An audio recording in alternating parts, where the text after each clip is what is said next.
Eu estou muito puto. O áudio que eu gravei de 20 minutos sobre esse vídeo deu problema, o microfone tá com alguma merda.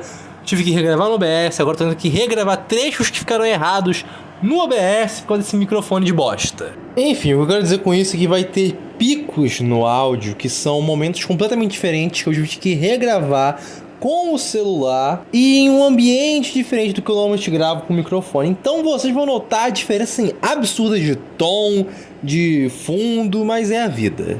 Enfim, espero que vocês gostem. Se você viu meu vídeo de Beast Wars, você sabe que eu comentei sobre as sequências da série. Duas exclusivas do Japão e uma produzida pela mesma equipe. E vocês também se lembram que eu falei que a série não tem uma fã muito boa e que eu talvez fosse fazer um vídeo dela por ela ser muito curta. Enfim, estamos aqui e eu entendi porque as pessoas não gostam de Beast Machines. E eu gosto menos ainda. O bagulho é tenso, mas não é tão horroroso quanto parece. Mas vamos devagar. Olá, eu sou o Rinkashi, você está na Rinkashi FM na frequência 109.4 e hoje vamos falar da sequência da série que reinventou os Transformers e acrescentou muito à sua história, mas não caiu no gosto do público como sua anterior. Hoje vamos falar de Transformers Beast Machines. Já deixa o like no vídeo para não se esquecer depois, e se inscreve no canal se ainda não for inscrito. Também não esqueça de ativar o sininho para não perder os próximos vídeos. Já alertando que vamos ter possíveis spoilers aqui, mas quando isso acontecer eu vou avisar. Enfim, vamos lá.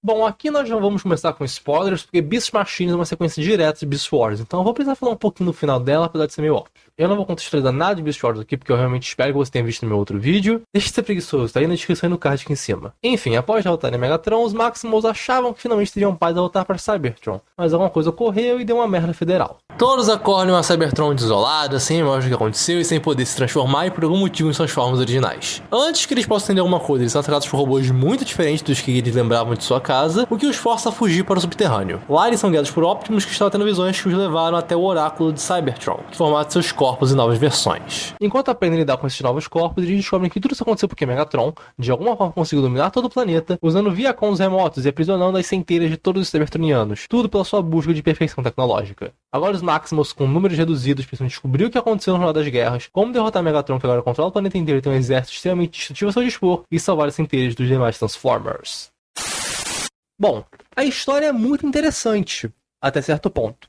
O mistério é muito interessante, mas a história é muito enrolada em vários pontos, mesmo tendo só 26 episódios. Fora que ela adora subverter expectativas. Sem querer dar spoiler, mas em um determinado momento Megatron escolhe centelhas de alguns Transformers para colocar em seus Viacons, parecendo seus generais e tal. Daí os Maximals tentam recobrar as memórias desses Transformers. A série dedicou muito tempo para um personagem do time principal ficar tentando recuperar a memória de um dos generais que ela acreditava ser uma pessoa. Pra daí a série dizer que era outra. Tipo, simplesmente do nada. Toda uma construção pra uma reviravolta que nem foi boa. Meu plano era comentar bem mais da história do desenrolar dela, mas eu acho melhor não. Eu já vou deixar claro que eu não gostei dessa série, mas ela tem umas viradas interessantes e seria complicado elaborar sem dar muito spoiler. E dessa vez acho que seria legal vocês verem pra dizer se isso é um saldo positivo ou não pra vocês. Aqui o bagulho vai ficar tenso, meu amigo. Todos os personagens, sem exceção, tiveram alterações graves quando comparados ao final da série anterior. Isso é entendível, afinal todo mundo numa merda federal, mas algumas decisões são no mínimo estranhas. Optimus, que antes era um líder com presença que, apesar dos problemas, sempre mantinha sua equipe unida, virou um fanático religioso que até esse momento não questionava o oráculo de forma alguma. Por meio da série ele volta ao normal, mas ainda fica com um ar mais calmo e reflexivo, o que de primeiro momento eu não gostei, mas agora eu acho bem interessante. Cheetor, que iniciou Beast Wars como um jovem imaturo e inconsequente, aqui assume uma postura mais madura, por várias vezes assumindo como líder na ausência do Optimus ou quando ocorre uma separação de grupos. Seu grande conflito é que alguns personagens, inclusive o Optimus, ainda o tratam como uma criança, apenas um soldado que deve receber ordens. Eu gostei muito disso. Acho uma evolução natural do personagem, ainda mais no contexto que ele está inserido. Red Trap. Que fizeram com ele aqui é sacanagem. Ele sempre foi um alívio cômico. Só que ele era um personagem humorado, que sempre tinha uma tirada e sempre mandava real pra todos o tempo todo. Aqui ele só é tirado pra merda. Primeiro que ele é o que mais demora pra conseguir dominar a transformação, então todo mundo precisa sempre correr atrás dele. E quando isso acontece, o modo robô é completa e unicamente para suporte. Então ele tem um uso extremamente limitado em batalha. E o tempo todo ficam tirando ele pra merda de várias formas. Não só por ele ser, abre aspas, inútil, como por ele ser um rato. Tem várias piadas o tempo todo de rato, e ele é normalmente o cara atrapalhado que cria o humor. Black Arachne é um caso curioso, porque ela não exatamente mudou. O lance é o arco dela, que é um spoiler, então é um desenvolvimento interessante pra personagem, mas eu achei um pouco forçado em alguns momentos. Porém, não desgosto dela. Ela é bem consistente até. Bom, isso é falando dos personagens que vieram da série anterior, com exceção do vilão, claro. Mas a série claramente tem novos personagens, afinal, precisamos vender mais bonecos. O primeiro deles é o Nightscream. Outro personagem que carrega um mistério interessante, porque ele estava em Cybertron quando o Megatron dominou o planeta. Ele inclusive comenta como foi, só que ele acabou conseguindo escapar e caiu em um buraco. E quando acordou tinha um modo animal de morcego. Como esse cara que nunca saiu de Cybertron conseguiu um modo animal? Não sabemos. Mas perguntas vão se criando e as respostas não são muito legais, mas aí o ponto não é esse. O meu problema é que ele veio pra assumir o papel do Cheetor na série passada de ser o jovem imaturo. Só que enquanto o Cheetor era bem mais uma criança querendo se divertir e ser útil, Nightscream é um adolescente emo que reclama e contesta o tempo todo. Pra piorar, no modo robô ele tem uma franja. Eu ia deixar isso pra outra parte, mas não dá, cara. Ele tem uma franja. Fora que por algum motivo ele é um dos personagens mais roubados da série. Ele tem uma mordida que desliga os Viacons ou rouba a energia deles. Um grito sônico que já salvou muita merda. E ele usa bem poucos poderes, aliás. Enfim, é um boneco bem forçado pra ser legal e acaba não sendo. Tem outros personagens do lado dos mocinhos, mas eles aparecem muito tarde na série, então pode ser spoiler, por isso não vou comentar muito. Só posso dizer que eu acho todos bem crus, muito fracos e bem descartáveis. Enfim, agora os vilões. Como eu disse na parte da história, o Megatron pega alguma centelha e coloca ela em seus generais. Então esses personagens têm mais independência e contam como seres separados. Falando do chefão primordialmente, ele possivelmente foi o que mais piorou de Beast Wars pra cá. Enquanto o Megatron era um completo corno, mas tinha seus trejeitos temáticos, um jeito de falar muito maneiro, aqui ele é só Skynet falando de pureza racial e blá blá blá blá blá blá. O Megatron clássico tinha uma pitada de alemão no sangue dele? Tinha! Mas aqui foi tão do nada, fora que o motivo pra ele ter dominado o Cybertron foi tão...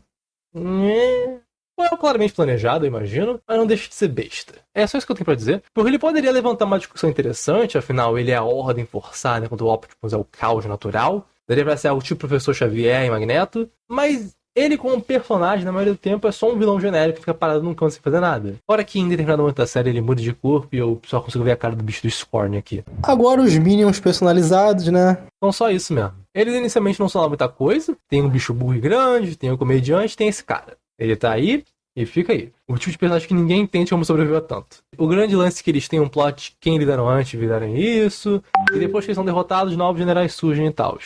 São personagens que, considerando a originalidade da série, tem um caminho interessante, em sua maioria, mas ficam meio abaixo quando lembramos que eles estão mexendo de novo em algo da outra série. Olha que eles são feios. Mas falando nisso, tem muita coisa pra se falar, muita coisa supérflua, mas qual seria a graça, né? Vamos começar pelo elefante na sala. Beast Wars é uma série que envelheceu. Você consegue ver os problemas de animação e tal, mas quando você entra ali no universo, nem te incomoda de verdade. É até um pouco nostálgico, afinal isso aqui era o ápice na época. Beast Machines é feio. O que é incrível porque a qualidade da animação em si não aparenta ser ruim ou tão datada. Então as escolhas que eles fazem em vários aspectos. Fora que eu consigo ver que ela teve um orçamento bem reduzido, porque as lutas realmente são problemáticas. Mas, tipo assim, a animação normal não parece muito cagada. Os designs são medianos, com um acesso à técnica legal, mas muita coisa que me incomoda. Mas na série em si, meu Deus. Nas formas animais, eles resolvem por um caminho mais cartunesco, com proporções estranhas e umas caras mais expressivas. Não é tanto problema assim se comparado ao modo robô. Todos têm muitos aspectos humanos e isso me incomoda, principalmente a franja. Fora um outro ponto muito complicado. Transformers sempre teve o problema dos animadores não se importarem muito com a transformação, o que é compreensível, nem quero imaginar o quão horrível já é só ter que desenhar isso aqui, mas aqui aparece uma versão piorada dos filmes do Michael Bay lá pro final, onde os bichos só fazem um bolo de peças e eles saem do outro modo. Porções e membros surgem do nada e somem do nada. Esse lance de formatação do oráculo não me desce que ele só fez magia cybertroniana antiga pra isso acontecer. A dublagem dessa série é um pouco estranha. Beast Wars foi dublado em SP na Sigma, se eu não estou enganado, mas por algum motivo Beast Machines foi para Cinevídeo no Rio. Isso entraria um pouquinho na parte de escolhas para essa série, porque Beast Machines saiu ali por 99, 2000, então ele é o puro suco dessa época. Só a abertura dele me passa uma vibe total de sábado animado, e tem o narrador da Cinevídeo então... O lance aqui não é reclamar da troca de ator e tal, e sim sobre algumas escolhas de tradução meio engraçadas.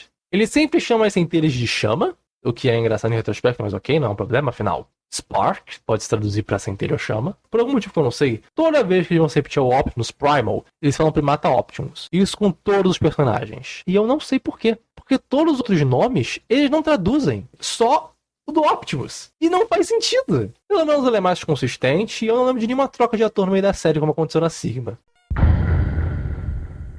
Vocês podem ter percebido que eu comparei muito essa série com Beast Wars, o que alguns podem achar injusto. Eu deveria ver ela como algo próprio, seu próprio conceito, só que isso não tem lógica quando lembramos que ela é uma sequência direta da outra série feita pela mesma equipe. A mudança de tudo da série anterior, os conceitos estranhos, a fraqueza dos personagens, tudo foi feito pela mesma equipe. E provavelmente foi planejado. Não tem como separar elas, mesmo que eu quisesse. Afinal, Beast Machine sempre volta para Beast Wars. Seja para o drama de lembrar que os Maximus perderam a guerra e a Megatron ganhou, seja para falar de outros personagens desaparecidos, Ou só pra reaproveitar os modelos na cara dura. isso acontece bastante, por sinal, e no final da série ocorre uma reciclagem que é vergonha alheia. Eu recomendo vocês verem Beast Machine para tirarem suas próprias conclusões. Eu consigo ver que a ideia aqui era subverter expectativas, algo que pode funcionar para alguns e não para outros, que foi o meu caso. Muita coisa que eu critiquei aqui, eu sinto que alguém pode ver e adorar. Fora o que eu não falei também por questão de spoiler. Então, aqui é o clássico falar mal e depois dizer que você tem que ver por si mesmo. Acontece. Ah, só uma coisa que eu esqueci de falar. O final é extremamente preguiçoso e rápido, igual ao desse vídeo. Tchau.